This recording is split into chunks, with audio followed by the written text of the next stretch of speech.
is going to happen with Kevin Durant. And Woj reported earlier that KD would prefer to land in either Phoenix or Miami. But so far, nothing has materialized. And everyone's just sort of sitting back, waiting, opining. And that now also includes Commissioner Adam Silver, who said the following yesterday on trade demands in general. So take a listen.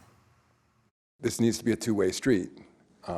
Teams provide enormous security and guarantees to players, and the expectation is in return that they'll meet their end of the bargain. I'm realistic that there's always conversations that are going to go on behind closed doors between players and their representatives on teams, but we don't like to see players requesting trades, and we don't like to see it playing out the way it is. All right, back here with ESPN senior NBA writer Brian Windhorst. So, Brian, what is the reaction around the league to what Adam Silver said here?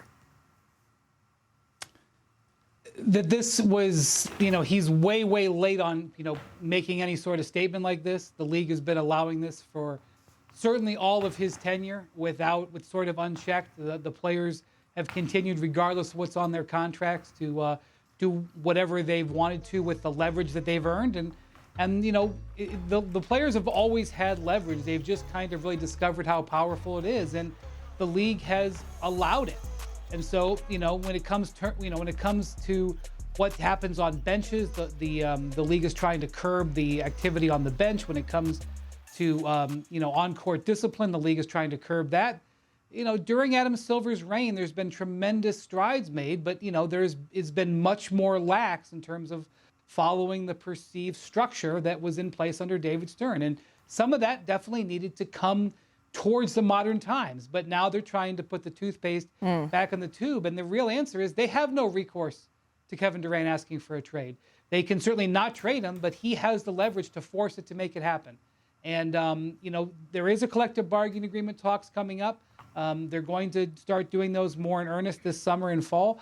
But I don't see the players giving major concessions on this issue because, frankly, they don't have to. So sort of regardless of what Adam Silver said, the fact of the matter is Kevin Durant's trade request, it's still there. It still stands. So at this very moment, what's the latest you're hearing on the KD trade front?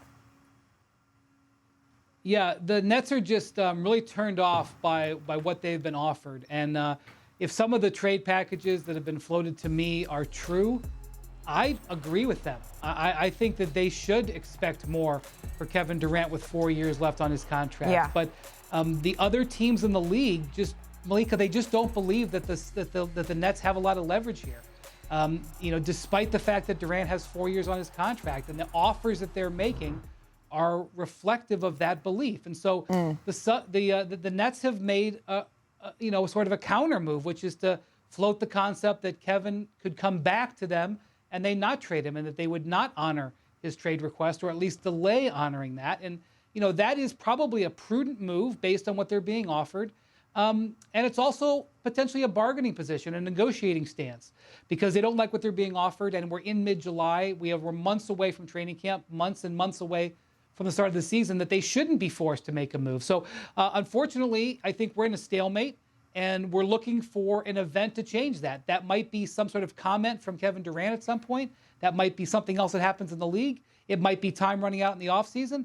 But Summer League is breaking up. The executives are beginning to leave town, and I'm not sensing any traction on a deal.